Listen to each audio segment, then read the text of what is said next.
হচ্ছে কি প্রতিস্থাপন বিক্রিয়া। কি বলতো প্রতিস্থাপন বিক্রিয়া কাকে বলে? যে বিক্রিয়ায় কোনো মৌল অন্য মৌলকে সরিয়ে নিজেই সে স্থান দখল করে তাদের কি বিক্রিয়া বলে? আর কে কাকে সরাবে এটা হচ্ছে প্রশ্ন। দুটো মৌলকে নিয়ে আমরা চিন্তা করব, একটা মৌল আরেকটা মৌলকে কি করবে? সরাবে। সেই ক্ষেত্রে যে মৌলের সক্রিয়তা বেশি, যে মৌলের সে তার চেয়ে কম সক্রিয় মৌলকে প্রতিস্থাপিত করবে, তার চেয়ে কম সক্রিয় মৌলকে কি করবে? একটু বোর্ডে দেখো আমরা কি লিখছি, জিঙ্ক প্লাস নাইট্রিক অ্যাসিড। কি লিখছি? এখন জিঙ্ক আর হাইড্রোজেনের মধ্যে ঘটনাটা ঘটবে। মনে রাখো এইচ হচ্ছে প্লাস আর নাইট্রেট হচ্ছে মাইনাস। হাইড্রোজেন কিসের আচরণ করছে? ধনাত্মক প্রকৃতির আচরণ করছে, hydrogen ion H plus. Zinc একটা ধাতু, সেও ধনাত্মক আচরণ করবে। কি আচরণ করবে? ধনাত্মক ধনাত্মককে অপসারণ করবে। এটা মনে রাখবা, ধনাত্মক ধনাত্মককে কি করবে? ঋণাত্মক ঋণাত্মককে অপসারণ করবে। জিঙ্ক কাকে অপসারণ করবে? হাইড্রোজেনকে। তো দেখো একটু খেয়াল করে, জিঙ্ক যদি হাইড্রোজেনকে অপসারণ করে, জিঙ্ক কয়টি ইলেকট্রন ত্যাগ করবে? জিঙ্ক ত্যাগ করবে দুটি ইলেকট্রন। তাহলে কি হবে?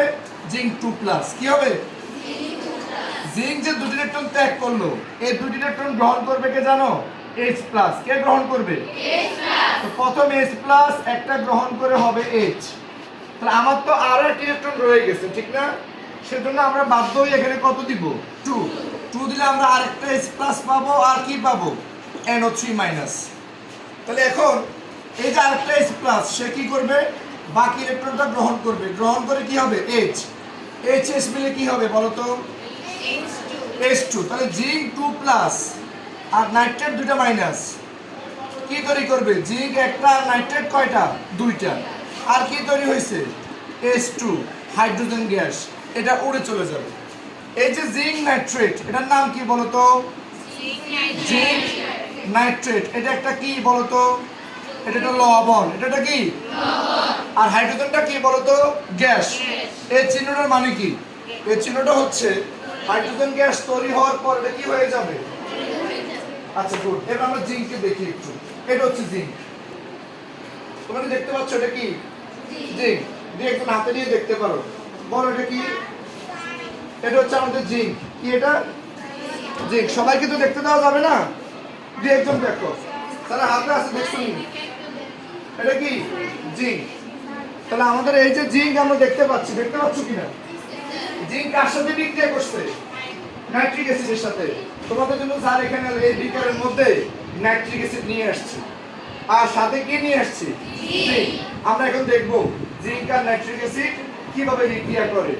যদিও স্যার এটা হাতে নিয়ে দেখাচ্ছি, কিন্তু এটা হাতে নিয়ে দেখানো ঠিক না। এর কারণ এটা উত্তপ্ত হয়ে যাবে। কি হয়ে যাবে? তো সেজন্য একটা স্ট্যান্ড দরকার ছিল। কি দরকার ছিল? স্ট্যান্ডটা স্যার আনতে মনে নাই। আমরা একটু খেয়াল করি, আমি এটাকে যতটুকু আমার সম্ভব হয় আমি হাতে রাখার চেষ্টা করব। এরপর আমি এটাকে টেবিলের উপর রাখবো। এই টেবিলের সবাই উঠে যাও। এই তিনজন একটু উঠে পড়ো। তোমরা উঠে কি ওদিক দিয়ে দাঁড়াও, যাও। তোমরা একটু দূরে থাকবা, কেমন? একটু আমরা খেয়াল করবো, কেমন? একটু খেয়াল করি আমরা সবাই। এপাশে আসো, ওরা দেখবেন এই পাশে আসো। এটা কি বলো? জিঙ্ক। তৈরি করবে কি? জিঙ্ক নাইট্রেট লবণ আর কি gas? Hydrogen gas. Hydrogen gas কি হবে? তারপর দেখি জিঙ্ক, বিসমিল্লাহ, আমরা নাইট্রিক অ্যাসিড দিলাম। কিছু দেখতে পাচ্ছ কিনা? কি হচ্ছে? ধোঁয়া আসতেছে কিনা দেখো। তাহলে এখানে বিক্রিয়া হচ্ছে কিনা? জিঙ্ক কার সাথে বিক্রিয়া করতেছে? একটু ধোঁয়ার মতো যেটা দেখতেছো, ফ্যানটা বন্ধ করে দিলে ভালো হইতো। এই ফ্যানটা একটু বন্ধ করে দাও। এই ধোঁয়ার মতো যেটা উঠতেছে সেটা কি? ফ্যানটা বন্ধ করো। এই ফ্যানটা বন্ধ করো, এই ফ্যানটা। তোমরা এটা ধোঁয়ার মতো দেখতে পাচ্ছ কিনা দেখো। দেখছো ধোঁয়ার মতো উঠতেছে কিনা? গন্ধ পাচ্ছ? ধোঁয়ার মতো যেটা উঠতেছে সেটা হচ্ছে হাইড্রোজেন গ্যাস। কি গ্যাস? আর নিচে যেটা জমে যাবে, জিঙ্কটা শেষ হয়ে যাওয়ার পর নিচে যেটা জমে যাবে সেটা হচ্ছে জিঙ্ক নাইট্রেট লবণ। কি লবণ? এরপর আমরা ফিল্টার পেপারের সাহায্যে এই লবণটাকে ছেঁকে নিতে পারবো, ঠিক কিনা? আর এটা আস্তে আস্তে গরম হয়ে যাচ্ছে। আমার মনে হয় না কিছুক্ষণ ধরে রাখা যাবে কিনা। এটা তাপ প্রচুর পরিমাণে তাপ উৎপন্ন করতেছে। কি উৎপন্ন করতেছে? তো তোমরা কি দেখতে পাচ্ছ সেটা?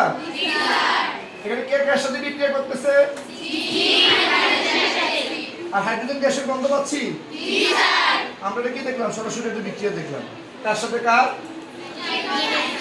জিঙ্কের সাথে নাইট্রিক অ্যাসিড। কতক্ষণ পর্যন্ত বিক্রিয়াটা হবে বলো তো? যতক্ষণ পর্যন্ত জিঙ্ক শেষ না হয়, নাইট্রিক অ্যাসিড শেষ না হয়, একটা একটাকে কি করবে? একটা একটার সাথে ক্রিয়া করবে। একটা সময় গিয়ে কি হয়ে যাবে? জিঙ্ক শেষ হয়ে যাবে। এই তো লবণ জমে গেছে, দেখছো? বিক্রিয়াটা কি বন্ধ হয়ে যাচ্ছে না? এই জিঙ্কের গলানোর জন্য যতটুকু নাইট্রিক অ্যাসিড দরকার তার চেয়ে এখানে কম আছে। এই কারণে দেখবে জিঙ্ক কিছুটা থেকে যাবে। লবণ যা হয়েছে দেখছো নি? কালার দেখছো নি? প্রথমে কি কালার এমন ছিল? আমি আর কেন ধরে রাখতে পারতেছি না বলো তো? এটা তাপ উৎপন্ন করছে, ঠিক কিনা? পৃথিবীতে যত বিক্রিয়া আছে সব বিক্রিয়ায় তাপ শক্তি জড়িত। পৃথিবীতে এমন একটি বিক্রিয়াও নাই যে বিক্রিয়ায় তাপ নেই। পৃথিবীর সব বিক্রিয়ায় কি জড়িত? হয় তাপের শোষণ করবে, নতুবা তাপের উদ্গীরণ করবে। এখানে তাপের উদ্গীরণ হচ্ছে, তাপ বের হচ্ছে বিক্রিয়া স্থল থেকে। আর আমরা লবণ জমে যাচ্ছে, আমরা দেখতে পাচ্ছি কিনা? তাহলে এই বিক্রিয়াটাকে আমরা কি বিক্রিয়া বলবো?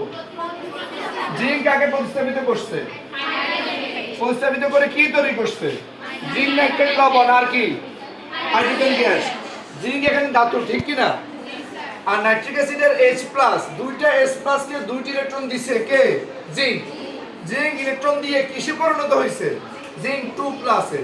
আর এই জিঙ্ক 2+ দুইটি নাইট্রেট আয়নকে নিয়ে পরবর্তীতে কি তৈরি করে? জিঙ্ক নাইট্রেট লবণ।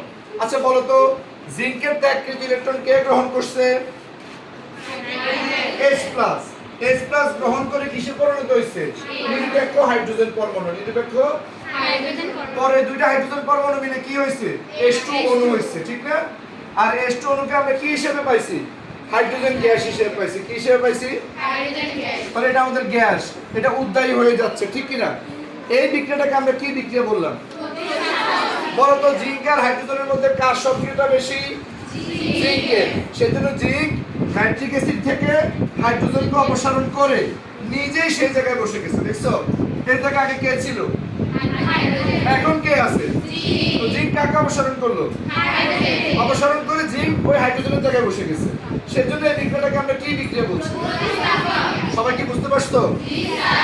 ঠিক আছে।